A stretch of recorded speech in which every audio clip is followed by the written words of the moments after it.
اللهم صل على محمد وعلى محمد وعجل فرجهم. اعوذ باللہ من الشیطان الرجیم. بسم اللہ الرحمن الرحیم. ان الذین کفروا بآیاتنا سوف نصلیہم نارا. بے شک وہ لوگ جنہوں نے ہماری آیات کا انکار کیا ہے، پروردگار عالم کی آیات کا انکار کریں تو خدا اللہ فرماتے ہیں سوف نصلیہم نارا، ان قریب ہم ان کو آگ میں ڈال دیں گے. اب جب آگ میں ڈالیں گے تو ظاہری بات ہے انسان کے جسم میں وہ آگ میں جل کے راکھ بن جائے، ختم ہو جائے.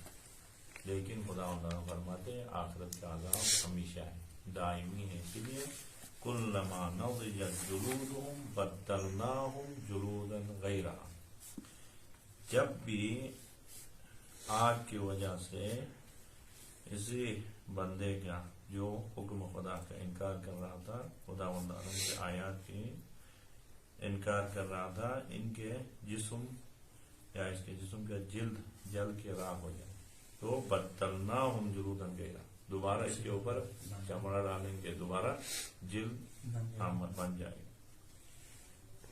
کیوں اس طرح کریں گے؟ لیذوقوا العذاب، تاکہ اچھی طریقے سے وہ عذاب کو چکھ لیں.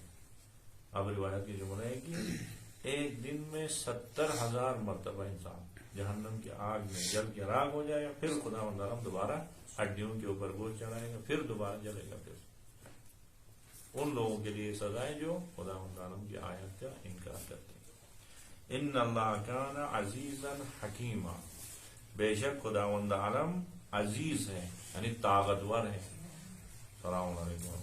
خدا عالم کے پاس یہ طاقت و توانائی ہے کہ ایک دفعہ جلا کے راگ ہو جائے تو پھر دوبارہ نیا گوشت اور گوشت ڈال سکتا ہے. یہ خدا کے لیے کوئی مشکل نہیں. حکیم اور یہ سب کچھ حکمت کے ساتھ کرتا ہے. اب کیونکہ قرآن مجید میں خدا عالم اکثر اسی طرح کچھ احکام شروع میں ذکر کرتا ہے، پھر اس کے بعد نتیجے کے طور پہ احکام کے انکار کرنے والوں کے لیے جہنم کے وعید سناتا ہے، اور احکام پہ عمل کرنے والے مومنین کے لیے جنت کی خوشخبری سناتا ہے. اب پہلے دیکھیں چند آیات میں یہود کے کارناموں کو ذکر کیا. وہ کتاب الہی میں تحریف کرتے ہیں، وہ فیصلہ کرتے وقت جا کے کس طرح کا فیصلہ کیا؟ انہوں نے پیغمبر پاک اور مومنین سے زیادہ مشرکین کو ہدایت یافتہ ٹھہرایا اور خود سے جبت اور طاغوت پر ایمان لائے.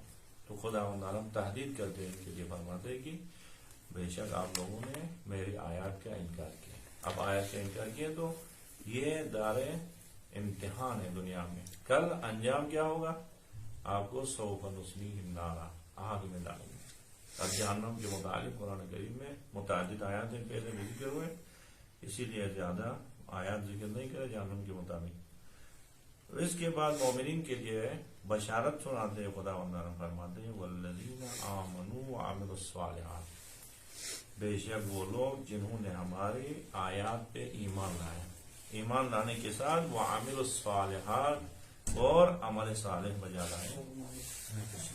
سندخلہم جنات تجری من تحتہا الانہار، اب جنہوں نے خدا عالم کی آیات پہ ایمان لائے اور عمل صالح بجا لائے تو ہم عنقریب ان کو داخل کریں گے جنات، ان باغات میں، تجری من تحتہا الانہار، ان باغات کے نیچے نہریں جاری ہوں گی. اب یہاں پہ خدا عالم سندخلہم، سین پہلے مضارع میں داخل ہو تو عنقریب، ان کے لیے عنقریب ہی نوید سناتا ہے، بشارت سناتا ہے. خدا کی رحمت کا تقاضا دیکھیں، کفار کے لیے جب عذاب کے وعید سناتا ہے تو سوف نصلیہم کہہ رہا ہے، سوفا مستقبل بعید کے لیے. رب العالمین کا رحمت اتنا ہے کہ مومن کے لیے فوراً ہی بشارت ہے، اس دنیا کے سے جانے کے ساتھ ہی وہ جنت میں داخل ہو جاتا. اب اس جنت میں کیا ہوں گے؟ تحتی من تحتہا الانہار خالدین فیہا، ہمیشہ ہمیشہ رہے گا اسی جنت میں. پھر دوبارہ تاکید سے فرماتے ابدا، ہمیشہ ہمیشہ اسی جنت میں رہیں. خالدین فیہا بھی تاکید ہے کہ جنت میں رہیں گے ہمیشہ ہمیشہ. ابداً دوبارہ تاکید کر کے فرماتے کہ جو کہ خدا عالم کی آیت پہ ایمان لائے اور عمل صالح بجا لائیں گے جنت میں ہمیشہ ہمیشہ رہیں گے. لہم فیہا ازواج مطہرہ، اور جنت میں ان لوگوں کے لیے باغات ہیں، میوے ہیں، اور ساتھ پاک و طاہر ان کے لیے جوڑے بھی وہاں پہ رہیں گے۔ وَنُدْخِلْهُمْ ظِلًّا ظَلِيلًا، اور ہم داخل کر دیں گے ان مومنین کو ایسے سایوں میں جو ہمیشہ ہمیشہ رہنے والا، ظل سائے، ظلیلا ہمیشہ دائماً سایہ رہے گا، ایسا سایہ نہ اس میں انسان جائے تو سردی محسوس کرے گا نہ گرمی محسوس کرے گا، وہاں پہ آرام سے بیٹھے گا۔ اب جنت کے متعلق بھی، جنت کے نعمات کے متعلق بھی قرآن مجید میں متعدد آیات ہیں، پہلے ایک دفعہ ذکر ہوئے ہیں، اسی لیے اب دوبارہ وہ آیات ذکر نہیں کر رہے ہیں، آگے بڑھے تو اب خدا تعالیٰ فرماتے ہیں ان اللہ یأمرکم ان تؤدوا الامانہ، بے شک خدا عالم آپ لوگوں کو امر کرتا ہے، حکم دیتا ہے کہ آپ لوگ ان تؤدوا الامانات، خدا عالم کی امانتوں کو پلٹا دیں، کہاں؟ الی اہلہا، جو امانت کے اہل ہیں ان تک آپ امانتوں کو پہنچا دیں۔ اور دوسرا کام وَإِذَا حَكَمْتُمْ بَيْنَ النَّاسِ أَن تَحْكُمُوا بِالْعَدْلِ، اور جب آپ لوگوں کے درمیان فیصلہ کرنا ہو تو عدل و انصاف کے ساتھ فیصلہ کریں۔ ان اللہ نعم ما یعظکم بہ، بے شک خدا عالم بہت بہترین وصیت آپ کو کر رہا ہے۔ ان اللہ کان سمیعا بصیرا، بے شک خدا عالم سمیع ہے، یعنی تمام وہ چیزیں جن کو سننے کے قابل ہیں، خدا عالم ان کو سنتا ہے، یا خدا عالم ان کے بارے میں علم رکھتا ہے۔ بصیرہ، وہ تمام چیزیں جو دیکھنے کے قابل ہیں، رویت کے قابل ہیں، خدا عالم ان سب کو دیکھتا ہے یا ان سب کے بارے میں خدا علم رکھتا ہے۔ اب اس آیت میں خدا عالم دو اہم باتیں کر رہے ہیں کہ ایک امانت کو ان کے اہل تک پہنچائے، اور دوسرا جب بھی فیصلہ کرنا ہو تو عدل و انصاف کے ساتھ فیصلہ کرے۔ عدل و انصاف کے متعلق بھی ایک موضوع ذکر ہوا ہے، تو اسی لیے آج امانت کی اہمیت پہ کچھ آیات اور کچھ روایت آپ کی خدمت میں عرض کریں۔ واقعاً امانت کے متعلق بہت زیادہ تاکید، جب بھی امانت کی بات ہوتی ہے تو ہمارے اذہان میں کیا آتا ہے؟ مال کے متعلق، یعنی کسی سے مال اٹھا لیے اس کو واپس پہنچانا، یہ امانت ہے بے شک، لیکن اس کا دائرہ بہت مخصوص ہے، چھوٹا ہے، یعنی انسان عام حالات میں اس طرح ہوتا ہے۔ اسی لیے فقہ میں بھی باقاعدہ کتاب الودیعہ، امانت ودیعہ کتاب ہے جس میں احکام ذکر ہوئے کہ امانت خود عقود میں سے، عقود جائزہ میں سے، باقاعدہ اس میں ایجاب و قبول کی ضرورت ہے۔ لیکن اس آیت میں خدا عالم فرماتے ہیں ان اللہ یأمرکم ان تؤدوا الامانات الی اہلہا، کہا تو اب تفسیر کرتے وقت ہم امانت مال اور دوسرے جیسی چیزوں کی تفسیر کر سکتے تھے، لیکن علامہ طباطبائی رحمۃ اللہ علیہ فرماتے ہیں چونکہ یہاں پہ لفظ امانت سے تو عموم نہیں ہے، لیکن سیاق میں آگے دیکھیں تو یہ آیات کہاں پہ نازل ہوئے ہیں؟ جب یہود نے کتاب الہی سے علم حاصل کیا تھا، ان کتاب الہی کے اندر جو پیغمبر پاک کی صفات تھے ان کو چھپا کے آگے لوگوں تک نہیں پہنچایا، تو اس کے متعلق خدا عالم نے یہ آیت فرمائی کہ آپ کے پاس یہ علم جو ہے وہ امانت ہے، آپ ان کو صحیح معنوں میں دوسروں تک پہنچائیں۔ صرف مال کے متعلق نہیں، یہ سیاق سے پتہ چلتا ہے کہ مال کے علاوہ علم کے بارے میں بھی یہاں ذکر ہوا ہے کہ آپ کے پاس کچھ راز کسی نے رکھے تو ان کو آگ تک پہنچائیں۔ اب یعنی امانت کا دائرہ بہت ہی وسیع ہے۔ اب اس آیت کے شان نزول میں خصوصاً آج میں خدا علیہ وسلم فرماتے ہیں کہ یہ آیت ہمارے متعلق ہے جی، باقاعدہ خدا عالم نے ہم سے عہد و پیمان لیا ہے کہ جب بھی ہم میں سے ایک امام دنیا سے رخصت ہونے کا وقت آئے تو امامت کا جو عہدہ ہے، امامت کی جو امانتیں، وہ دوسرے امام جو بعد میں آنے والے اس امام کو دینا ہے، اس کو پہنچانا ہے۔ یہ ایک مخصوص معنی بھی ہوا ہے۔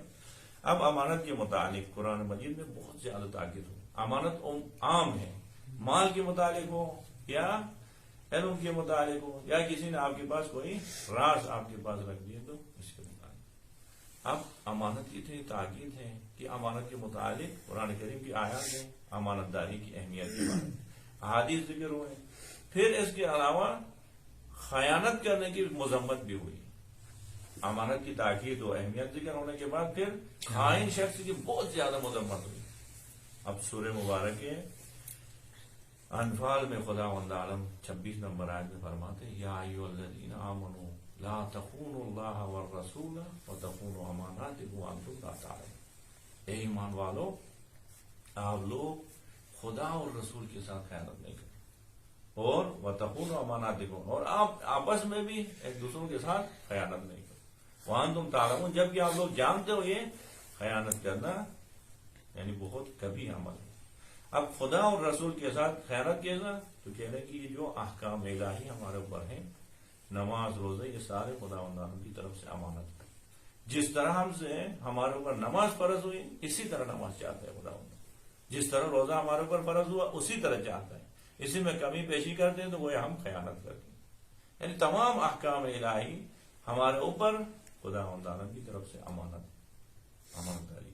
اسی لیے تو خدا عالم سورہ احزاب کی 71 نمبر آیت میں فرماتے ہیں امانت کے متعلق اتنی اہمیت، انا عرضنا الامانۃ علی السماوات والارض والجبال فابین ان یحملنها واشفقن منها، بے شک ہم نے اپنے امانت کو پیش کیا، امانت یعنی احکام الہی کو پیش کیا، کس کے اوپر؟ علی السماوات، آسمان کے اوپر، والارض، زمین کے اوپر، والجبال، پہاڑوں پہ، فابین ان یحملنها، سب نے انکار کیا، آسمان اور زمین اور پہاڑ نے کہا کہ ہماری طاقت جرأت نہیں ہے کہ ہم حکم خدا کو قبول کر سکیں، واشفقن منها، ڈر گئے، وہ اس امانت کو اٹھانے سے انکار کرتے ہوئے ڈر گئے۔ آگے خدا فرماتے انا عرضنا الامانۃ علی السماوات والارض والجبال فابین ان یحملن منها واشفقن منها وحملها الانسان، لیکن انسان نے اس امانت کو اٹھایا، اٹھانے کے بعد کیا ہوا؟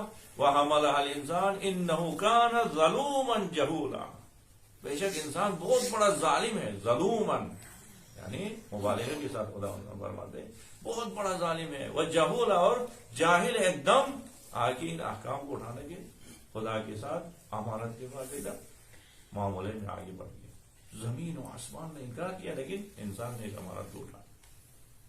اب امانت کے متعلق اتنی تاکید ہے کہ پیغمبر پاک فرماتے ہیں کہ شیبتنی سورۃ ہود والواقعہ، مجھے بوڑھا کر دیا، وقت سے پہلے میں بوڑھا ہو گیا، کس کی وجہ سے؟ سورہ ہود اور سورہ واقعہ کی وجہ سے۔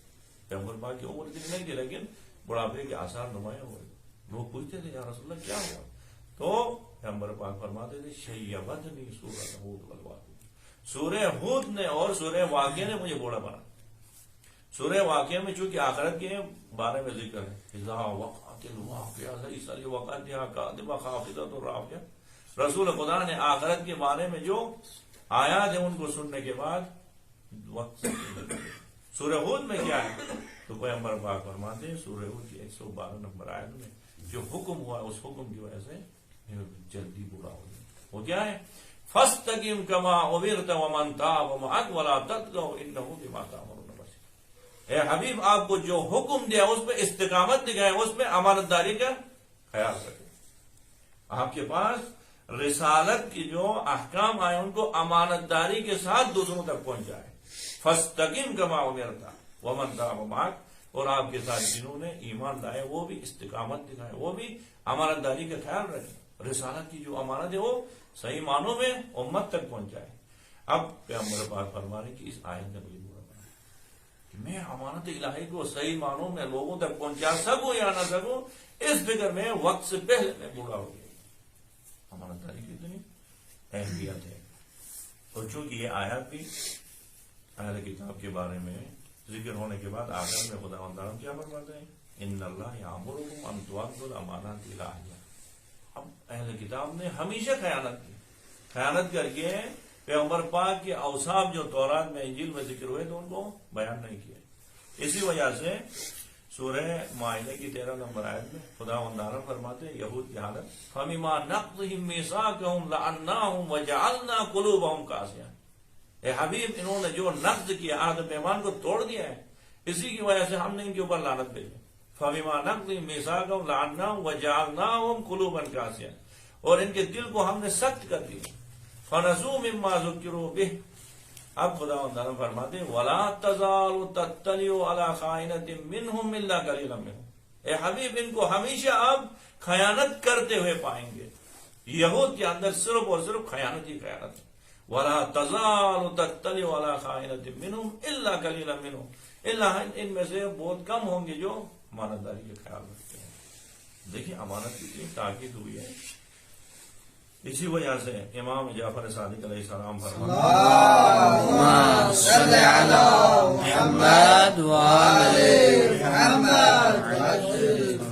امانت کی اہمیت بیان کرتے ہوئے فرماتے ہیں ان اللہ عز وجل لم یبعث نبیا، بے شک خدا عالم نے کسی نبی کو مبعوث پر رسالت نہیں کی الا کیا ہے تو بصدق الحدیث و اداء الامانہ الی البر والفاجر. دو اہم کام ان کے سپرد کیا. ہر نبی کی تعلیمات میں ہے کہ بصدق الحدیث و اداء الامانہ، سچ بولنا ہے اور امانت کو ان کی حال تک پہنچانا ہے. آگے کیا فرماتے ہیں الی البر والفاجر، سامنے بندہ جس نے آپ کے پاس امانت رکھا ہے وہ بر اچھا ہو یا فاجر ہو، یہ نہیں دیکھنا ہے کہ وہ کیسا ہے. آپ کے پاس امانت ہے تو امانت کو پہنچائے. اور امیر المومنین السلام فرماتے ہیں کیا فرماتے ہیں کہ جب پیغمبر پاک اس دنیا سے رخصت ہونے والے تھے خدا کی قسم کھاتے پیغمبر پاک امیر المومنین یعنی خدا کی قسم کھا کے فرماتے کہ 3 دفعہ پیغمبر پاک نے تاکید کرتے ہوئے فرمایا کیا یا ابا الحسن ادی الامانۃ الی البر والفاجر. 3 دفعہ کہا کہ اے ابا الحسن امانتوں کو پہنچاؤ، امانتوں کو امانت داری کے ساتھ واپس ان کے حال تک دے دو. الی الفاجر الی البر والفاجر، چاہے وہ اچھا ہو یا فاجر ہو. فیما کل وجل، کم ہو امانت یا زیادہ ہو، نہیں دیکھنا یہ کم ہے یا زیادہ ہے. حتی فی الخیط والمخیط، مولانا پیغمبر پاک 3 دفعہ فرماتے اس دنیا سے رخصت ہوتے وقت آپ کو امانت داری کرنے حتی فی الخیط والمخیط، یعنی کپڑے سینے کی جو سوئی ہوتی اس میں اور کپڑے کے داغے میں، اس میں بھی آپ کو. اکثر ہمارے درزی حضرات ہوتے ہیں کپڑے کا آدھا ٹکڑا اٹھا دیتے چھوڑ دیتے ہیں. پیغمبر پاک تاکید سے فرماتے ہیں کہ حتیٰ اس میں بھی اور داغے میں بھی کمی پیشی نہ کریں، امانت داری کے ساتھ اس کو واپس کریں. اور امانت داری کی اتنی تاکید ہے پیغمبر پاک مبعوث پہ رسالت ہونے سے پہلے باقاعدہ عرب کے اس جاہل ماحول میں معروف ہوئے محمد امین کے نام سے. یعنی پیغمبر پاک کو اس طرح پکارتے تھے کیا حضرت محمد مصطفیٰ صلی اللہ علیہ وسلم. اللهم صل على محمد وآل محمد. یعنی باقاعدہ ہمارے نبی کو امانت داری کے ساتھ پکارتے اور اتنے امانت کا خیال رکھا جب انہی مکے والوں نے پیغمبر پاک کو قتل کرنے کے لیے باقاعدہ رات کو بیٹھ کے پروگرام کیا. اب لیلۃ المبید میں پیغمبر پاک کو پتہ ہے کہ 70 قبیلے اکٹھے ہو گئے پیغمبر پاک کے خون کے پیاسے. ہاں 70 قبیلوں نے ننگی تلواریں نکالی ہیں پیغمبر پاک کو قتل کرنے کی. پیغمبر پاک کے جان خطرے میں ہے. اسی وقت پیغمبر پاک نے اس وقت بھی امانت کا خیال رکھتے ہوئے مکے سے ہجرت کرتے وقت امیر المومنین کو وہاں پہ اپنے بسترے پہ سلایا اس لیے کہ ان کی امانتیں تھیں ان امانتوں کو پلٹا کے واپس آ جائے. ورنہ علی کو بھی ساتھ لے کے جاتے تھے. نفس رسول خدا کو وہاں پہ سلایا تاکہ ام ایمن کے پاس وہ سارے امانتیں رکھ دیے تھے کہ علی وقت آنے پہ ان کی امانتوں کو واپس کر کے آپ پھر مدینہ آ جائیں.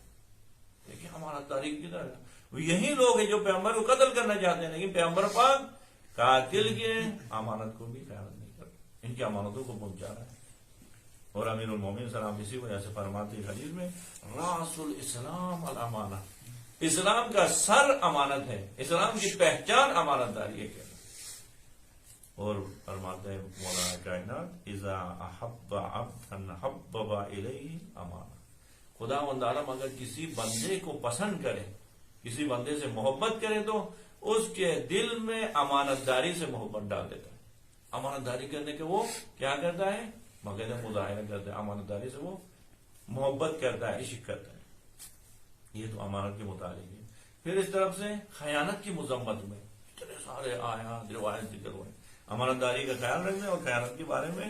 پیغمبر پاک فرماتے ہیں لیس منا من خان مسلما فی اہلی و مال.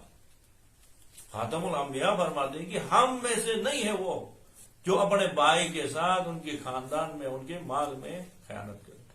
اب رشتہ داری میں ہوتا ہے انسان کہیں ادھر ادھر جاتے تو ان کے بچوں کا خیال رکھنا، ان کے گھر والوں کا خیال رکھنا امانت داری کے ساتھ، اور پھر ان کے مال میں خیانت داری نہ کرے.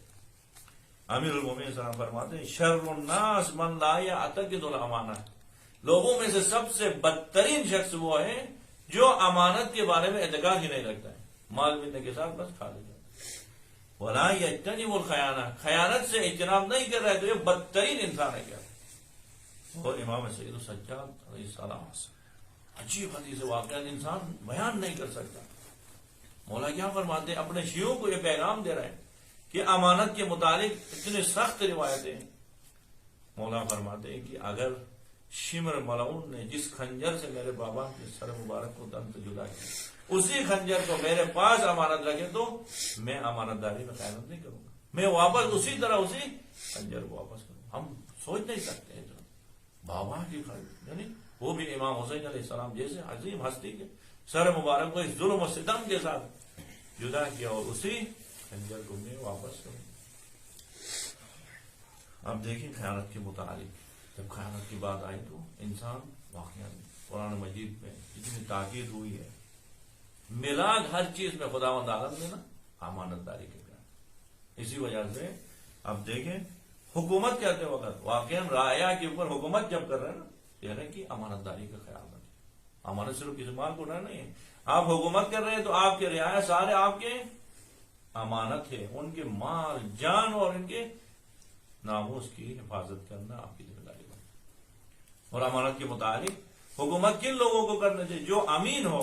اسی لیے سورہ یوسف کی 55 نمبر آیت میں جب حضرت یوسف علیہ السلام کو زندان سے لایا عزیز مصر نے، لا کے کہا کہ آپ کے اندر ہم نے بہت سارے کمالات دیکھے، آج کے بعد آپ ہمارے پاس امن و سکون کے ساتھ رہیں گے. تو حضرت یوسف علیہ السلام نے کیا فرمایا؟ سورہ یوسف کی 55 نمبر آیت میں کی قال اجعلنی علی خزائن الارض انی حفیظ علیم انی حفیظ امین. کہا عزیز مصر سے قال اجعلنی علی خزائن الارض، جو کہ ابھی آگے 7 سال تک آپ کے پاس فراوانی ہے، 7 سال 4 سالی میں گزارنے والے ہیں. اب اس وقت آپ کے لیے بہت سارے مشکلات ہوں گے، اسی لیے مجھے وزیر خزانہ بنائے. قال اجعلنی علی خزائن الارض، خزینوں کے اوپر مجھے ذمہ دار بنائے تو میں اچھے طریقے سے آپ کو مشکلات سے نکالوں گا. آگے کیا فرماتے ہیں؟ قال اجعلنی علی خزائن الارض وانی علیہ حفیظ علیم. حفیظ علیم، میں اس کام کو کر سکتا ہوں حفاظت کے ساتھ، امانت کے ساتھ، اور جانتا بھی ہوں کہ میں کس طرح آپ کو 7 سال 4 سالی سے نجات دوں گا. یعنی امانت داری کے بارے میں باقاعدہ تاکید کر کے فرماتے ہیں میں اس کام کو انجام دوں گا اس لیے کہ میں حفیظ علیم، حفیظ ہوں اور جانتا ہوں کس طرح اس کام کو انجام دینا ہے. اور سورہ قصص کی 26 نمبر آیت میں حضرت موسیٰ علیہ السلام جب کیا ہوئے، اب بنی اسرائیل کے ایک بندے کو قتل کرنے کے بعد چلے گئے جا کے مدین، مصر سے گئے مدین میں، وہاں پہ لوگ بیٹھ کے ایک کنویں سے پانی لیتے تھے. وہاں پہ 2 جوان لڑکیاں انتظار میں کی سارے جائیں گے تو پانی ہم ملے گی جائیں. اسی وقت حضرت موسیٰ علیہ السلام قرآن کریم کے وہ سارے آیا ہے سورہ قصص میں. موسیٰ علیہ السلام آگے بڑھے، ان سے پانی نکال کے ان کو دے دیا. وہ پانی لے کے گئے تو حضرت شعیب علیہ السلام نے کہا کہ معمول کے مطابق آپ آج جلدی آئے، کیا ہوا؟ کہا کہ وہاں پہ ایک بندہ تھا جس نے آج پانی لا کے ہمیں دیا اور اسی سے ہم نے. حضرت شعیب علیہ السلام نے ان کو اجر دینے کی خاطر کہا کہ جا کے اس کو لے کے آئے. اب لے کے آتے وقت دیکھا تو ایک خاتون ہے، خاتون آگے جا رہی تھی. حضرت موسیٰ علیہ السلام نے کہا کہ نہیں، یہ خاتون آگے ہو اور مرد پیچھے چلنا یہ ٹھیک نہیں، یہ خیانت ہے. آپ میرے پیچھے آئے، میں آگے جاؤں گا، جہاں پہ راستہ اگر بھول جاؤں آپ پیچھے سے کوئی کنکر کر کے اور راستہ دکھا. اسی امانت داری کے ساتھ گھر پہنچ گئے تو سورہ قصص کی 39 نمبر آیت 26 نمبر آیت میں کہ قال یا ابت استعجروا ان خیر من استاجرت القوی الامین.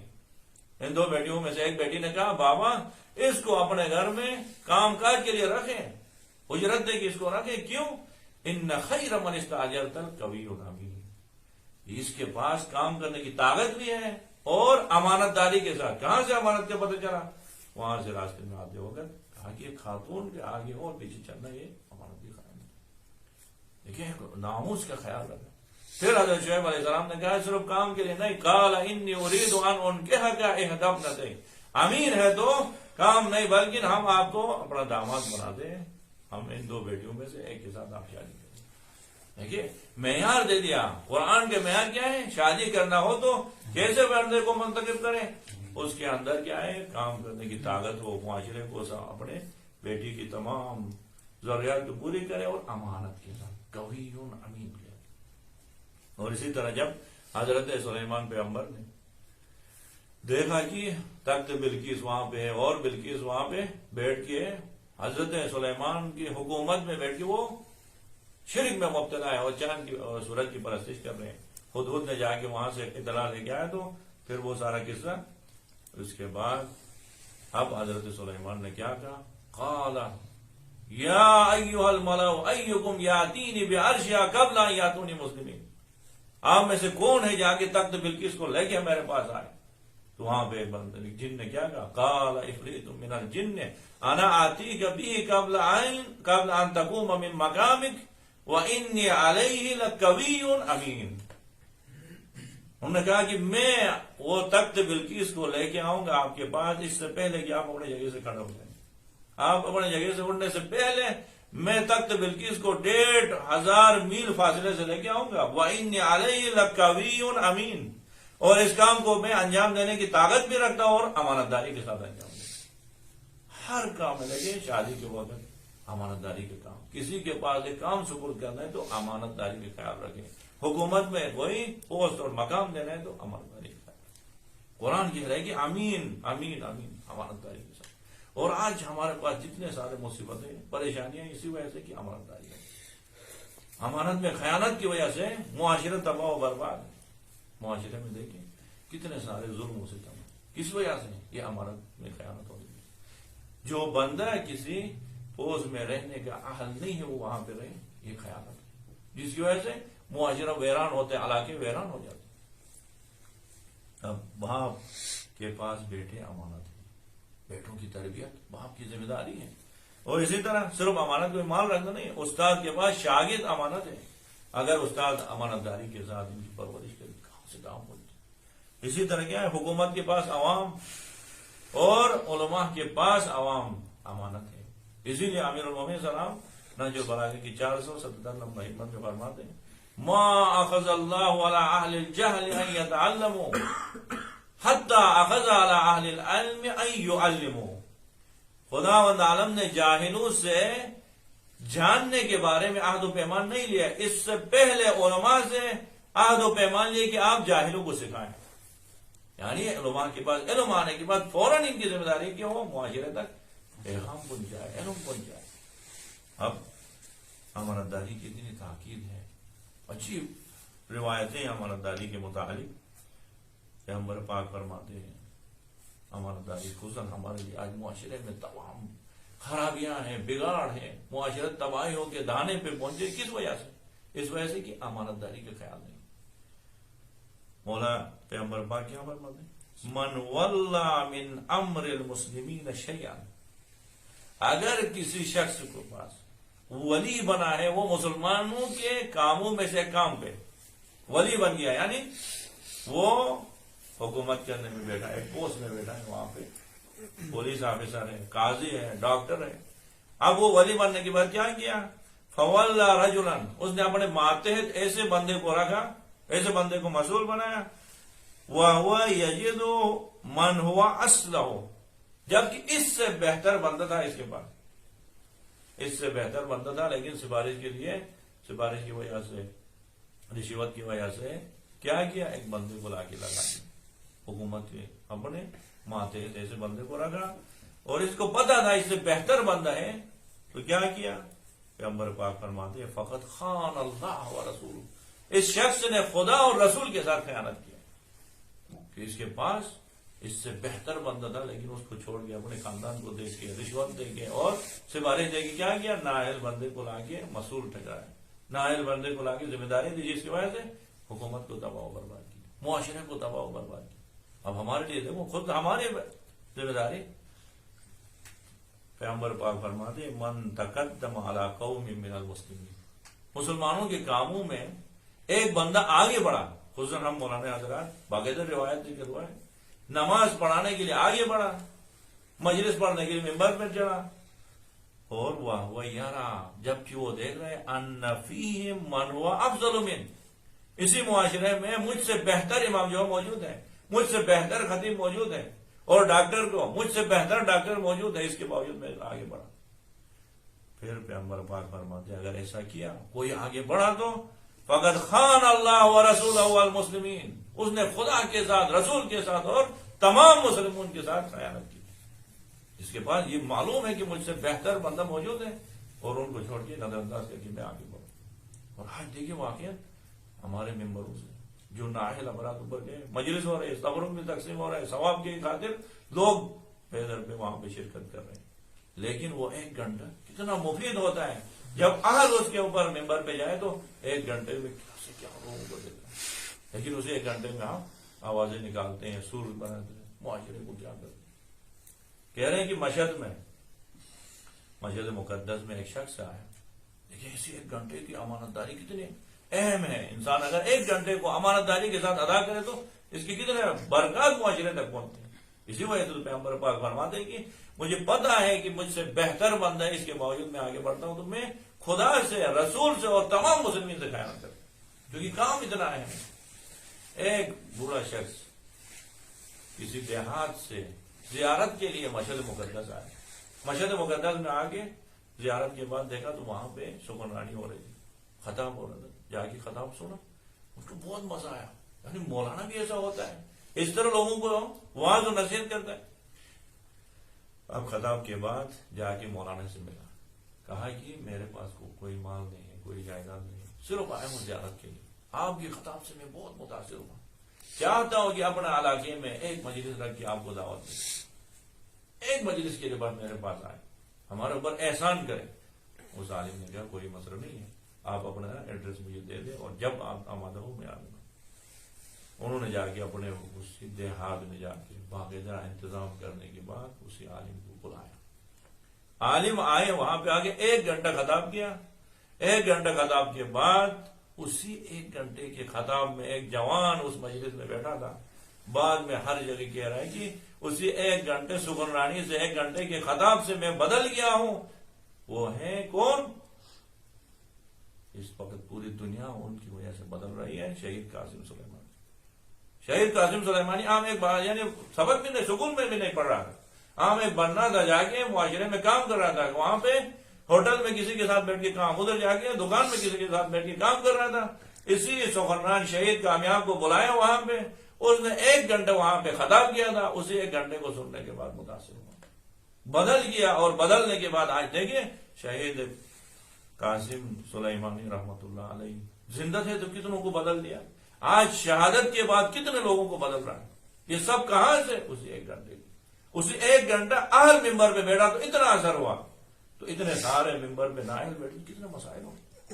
اب ہماری ذمہ داری ہے کہ معاشرے میں دیکھیں، واقعہ ہم دیکھیں 20 سال میں نے مدرسے میں پڑھا ہے، 20 سال پڑھنے ایک طرف ہوتا ہے، کسی ایک اہم عالم کے ایک کلاس ایک طرف ہوتا ہے، عالم تو وہ بھی، استاد تو وہ بھی ہے، لیکن وہ استاد اہل ہو کے آتا ہے، بن کے آتا ہے، وہ اپنا درس کو ہضم ہے اور دوسروں کو پہنچا سکتا ہے۔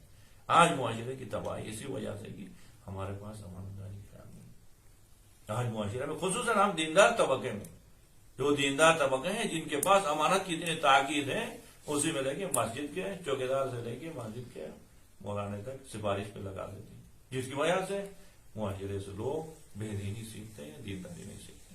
ورنہ معاشرے میں آج ہماری ذمہ داری ہے، خصوصاً بانی حضرات جو ہوتے ہیں، مجلس تو کراتے ہیں، اس سے ثواب نہیں ملتا ہے، قوم کے ساتھ خیانت ہے، معاشرے میں صرف ڈکچے پکانے سے ثواب نہیں ملتا ہے۔ معاشرے میں ہمارے ایک استاد کہہ رہے تھے کہ جب بھی آپ ممبر پہ جاتے ہیں تو خیال نہیں کریں آپ ایک گھنٹہ مجلس پڑھتے ہیں، ایک گھنٹہ آپ کا ہے، اگر 500 لوگ ممبر کے نیچے بیٹھے تو 500 گھنٹے ان کا ہے، 500 گھنٹوں کے آپ ذمہ دار ہیں، 500 گھنٹے آپ کے پاس امانت ہے ان کو پہنچانا۔ اسی لیے پیغمبر پاک فرماتے ہیں من تقدم علی قوم، کسی بھی قوم سے ایک بندہ آگے نکلتا ہے من المسلمین، مسلمانوں کے کاموں میں، وَهُوَ يَرَىٰ أَنَّ فِيهِمْ مَنْ هُوَ أَفْضَلُ مِنْهُ، جبکہ وہ جانتا ہے کہ مجھ سے بہتر بندہ موجود ہے، آگے بڑھ سکتا ہے، لیکن اس کے راستہ روک کے آگے بڑھ رہا ہے تو فقد خان اللہ ورسولہ والمسلمین، اسی لیے قرآن مجید میں ایک بات کس کی ہو گئی پتہ ہے؟ فرماتے ہیں کہ کل قیامت کے دن جہنم میں ان لوگوں کے لیے مناع للخیر، جو خیر کے راستے میں رکاوٹ بنے ہوئے ہیں، خیر کو روکتے ہیں. اب خیر کو کون روکتا ہے؟ ایک تو کفار ہے، ایک تو مشرکین ہے روکتے ہیں. ایک ہم جیسے مولانا خدا صحت و سلامتی سے ہمارے عظیم عالم آغائے محسن کراچی صاحب کو، وہ کہہ رہے ہیں کہ بغیر تجوید کے اگر کوئی نماز پڑھاتا ہے تو یہ خیر ہے، محراب عبادت میں بیٹھ کے خیر کے معنی ہے. بہت سارے جوان نماز پڑھنا چاہتے ہیں، اس کی قرآن صحیح نہیں ہونے کی وجہ سے نہیں آتے. خطابت صحیح نہیں، یہ ممبر پہ جاتے ہیں تو یہ ممبر پہ بیٹھ کے خیر کے لیے معنی ہے. آنا چاہتے ہیں بہت سارے لوگ ممبر پہ، لیکن اس کی خطابت صحیح نہیں ہونے کی وجہ سے نہیں آتے. آنا چاہتے ہیں خیر کی طرف، لیکن یہ خیر کے لیے معنی مرنا ہے دل کے. اور بہت سارے عام طلاب اتنے سارے ہمارے پاس. دیکھو اس وقت مال امام کھانے کے بعد امانت داری ہمارے پاس. امانت داری اتنی عظیم ذمہ داری، ہمیں صرف پڑھنے کے لیے یہاں پہ بلایا. امانت داری ذمہ داری ہے. اب دیکھیے میں کبھی کبھار اپنے دوستوں سے کہتا ہوں یار اب ماشاءاللہ سینئر ہو گئے، محمد ہو جائیں، شیطان آ گئی صرف یار نہیں یہ ہوتا ہے وہ کیوں، اگر کیا ہو جائے امام کہہ رہے امام سر پہ رہنے سے ذمہ داری بڑھتی. دیکھیے کپڑے سر پہ رہنے سے ذمہ داری بڑھتی، یہ فکر ہو گئی. مال امام کھا کے گوشت پوشت سب کچھ بنا ہے، اس کی ذمہ داری کرتا ہے آدمی. مال امام کھانے کی ذمہ داری بڑی ہوتی ہے. مال امام انسان کے وجود میں جائے تو پھر اس سے خون بنا، اس سے گوشت بنا، پھر اس سے اولاد نسل تک منتقل. اس میں ذمہ داری کا خیال ہی نہیں کر رہا. اس کہہ رہا ہے کہ سر پہ کپڑا رکھ دیا تو بس ذمہ داری بڑھتی. اب دیکھیے طالب علم کی ذمہ داری کیا ہے. امانت کسے کہتے ہیں؟ وہ مشہور واقعہ کس آپ نے سنا ہے کہ نجف اشرف میں علامہ ہلدی وہاں پہ درس و تدریس میں مشہور ہے. ہر بندے کی اپنی ذمہ داری ہوتی ہے. یہ فقیہ ہے، ایسے عظیم عالم ہے، یہ تمام مکتب تشیع کے زعیم حوزہ ہیں. پڑھاتے ہوئے درمیان میں کیا ہوا، ایک دفعہ زیارت کے لیے کربلا مولا گئے. ہمارے پاس روایتیں اتنی ہیں کہ امام حسین علیہ السلام کی زیارت سے بڑھ کے کوئی عمل ہے ہی نہیں تو یہاں روز زمین. جب یہ زیارت کے لیے گئے، زیارت کر کے واپس آئے کربلا سے، مشرف ہو کے آئے تو تقریباً 1 ہفتہ 10 دن لگتے تھے اس زمانے میں، گھوڑے پہ سوار ہو کے جانا. واپس آئے، آگے امیر المومنین السلام کے حرم میں نماز جماعت پڑھاتے تھے. اب نماز جماعت شروع کیا، آگے جا کے امام بن کے دوبارہ وہی سلسلہ. تو علامہ ہلدی کے بیٹے فخر المحققین نے ان کے پیچھے نماز پڑھنا چھوڑ دیا. دیکھو ہر بندے کی امانت داری کسے کہتے ہیں، ذمہ داری کتنی بڑی ہوتی ہے. فخر المحققین نے نماز پڑھنا چھوڑ دیا. پھر ادھر ادھر سے مولانا کہ کیا ہوا ہے، کہا کہ بس کوئی مسئلہ نہیں. آیت اللہ علامہ ہلدی ہے، ان کے پیچھے جماعت ہو رہی اور بیٹا نماز نہیں پڑھ رہا. پھر لوگوں کے پاس باتیں میں ہوئی شروع ہو گئی. پھر ایک دن علامہ ہلدی نے بیٹے کو بلایا، کہا کہ اس طرح کی باتیں آ رہی، کیا وجہ ہے، آپ نماز میں شریک نہیں. کہا کہ آپ کی عدالت ختم ہو گئی، عدالت ساکت ہو گئی، اسی وجہ سے میں آپ کے پیچھے نماز نہیں پڑھتا تھا. کہا کس وجہ سے، کہا کہ آپ جا کے امام حسین علیہ السلام کی زیارت کر کے آئے، یہ سفر معصیت ہے، گناہ کے سفر کیے، اسی لیے آپ کے پیچھے میں نماز نہیں پڑھ سکتا ہوں. یہ فخر المحققین ہے، ایسا لقب آسان نہیں. ایسے عظیم عالم دین محققین کے لیے فخر اس نے تشکیل دیا کہ یہ سفر آپ کے لیے سفر معصیت ہے، گناہ کے سفر کے. ہم نے کہا بیٹا کس وجہ سے، کہا کہ آپ زعیم حوزہ ہیں، آپ عالم دین ہیں، آپ کی ذمہ داری تھی بیٹھ کے نجف میں لوگوں کو علم دیں اور معاشرے کے تمام مکتب تشیع کے لوگوں کی سرپرستی کرے، امانت داری کے ساتھ اس علم کو دوسروں تک پہنچانا تھا. نہ کہ آپ کی ذمہ داری یہ تھی کہ آپ جا کے زیارت کریں. زیارت پہ جانے کے لیے ہر بندے کا اپنا اپنا کام ہوتا ہے. زیارت کے لیے عوام کو بھیجے، دوسروں کو بھیجے. آپ کا کام ذمہ داری یہ تھی کہ آپ معاشرے کے تمام ذمہ داریوں کو اپنے ہاتھ میں رکھتے. آپ نے اس کام کو چھوڑ کے وہاں گئے، گناہ کی وجہ سے عدالت ساکت ہوئی، نماز نہیں پڑھتے. انہوں نے کہا بیٹا صحیح کہہ رہے ہو، میں بھی عالم ہوں، میں بھی اتنا جانتا ہوں. ہاں اگر میں صرف زیارت کے لیے جاتا تو یہ سفر معصیت تھا. زیارت پہ جاتے ہوئے 4-5 جگہوں پہ اہل سنت کے بڑے بڑے علماء کے ساتھ میں نے مناظرہ کیا، مناظرہ کر کے حق کی طرف ان کو قائل کیا. اور جا کے واپس آنے تک راستے میں نے یہ کتاب لکھا ہے، جیب سے کتاب نکال کے دیا، تذکرۃ المعلمین، آج تک یہ کتاب ہے. یہ علمی کام بھی کیا، وہ علمی کام بھی کیا، پھر جا کے زیارت کیا. صرف زیارت کے لیے جاتا تو سفر معصیت، گناہ کا سفر تھا، اور بعد میں میرے پیچھے نماز نہیں پڑھنا آپ کا حق بنتا تھا. دیکھو کس ذمہ داری کو اٹھانا ہے. تو اللہ کی ذمہ داری کیا ہے؟ کس انداز سے آگے بڑھنا ہے؟ علماء کی ذمہ داری کیا ہے؟ معاشرے میں ڈاکٹر حضرات کی ذمہ داری کیا ہے؟ آج سارے کے سارے آگے سیاست میں گھسنے تو معاشرے کی کیا حال ہے؟ اب معاشرے میں امانت، ہر بندے کے ماتھے جتنے افراد ہیں ان کی صحیح رہنمائی کرنا یہ امانت، اور پیغمبر پاک فرماتے ہیں کہ اگر اس امانت میں معمولی خیانت ہو فقد خان اللہ و رسول والمسلمین، انہوں نے خدا کے ساتھ، رسول کے ساتھ اور مسلمین کے ساتھ خیانت کیا ہے۔ اسی وجہ سے خدا تعالیٰ فرماتے ہیں ان اللہ یامرکم ان تؤدوا الامانات الی اہلہا، خدا تعالیٰ آپ کو امر کر رہا ہے، حکم دے رہا ہے کہ امانتوں کو ان کے اہل تک پہنچاؤ۔ پھر آگے ناز کرتے ہیں خدا تعالیٰ، کیسی بہترین وصیت میں نے آپ کو کی۔ یہ کہنے کے بعد کیا کہنا؟ ان اللہ نعم ما یعظکم بہ، واہ واہ کیا کہنا، خدا نے کتنی خوبصورت بات آپ کو وصیت کے طور پہ کی ہے کہ امانت کو حل تک پہنچاؤ گے۔ یہ نصیحت کرنے کے بعد خدا خود ناز کرتا ہے، جیسے میں ابھی ایسے سنانے کے بعد ناز کرتے ہوں ماشاء اللہ کیسے بات آپ تک پہنچائے۔ خدا کہہ رہے ہیں ان اللہ یامرکم ان تؤدوا الامانات الی اہلہا واذا حکمتم بین الناس ان تحکموا بالعدل۔ یہ دو باتیں کرنے کے بعد کیا کہہ رہے ہیں؟ ان اللہ نعم ما یعظکم بہ، بے شک خدا نے کتنی خوبصورت وصیت آپ کو کی ہے، بہترین وصیت آپ کو کی ہے، آپ اس وصیت پہ عمل کریں۔ اور خدا ہم سب کو اسی وصیت پہ عمل کرتے ہوئے امانت کو ان کے حال تک پہنچانے کی ہم سب کو توفیق نصیب فرمائے۔ صلی اللہ علی محمد وآلہ الطیبین الطاہرین۔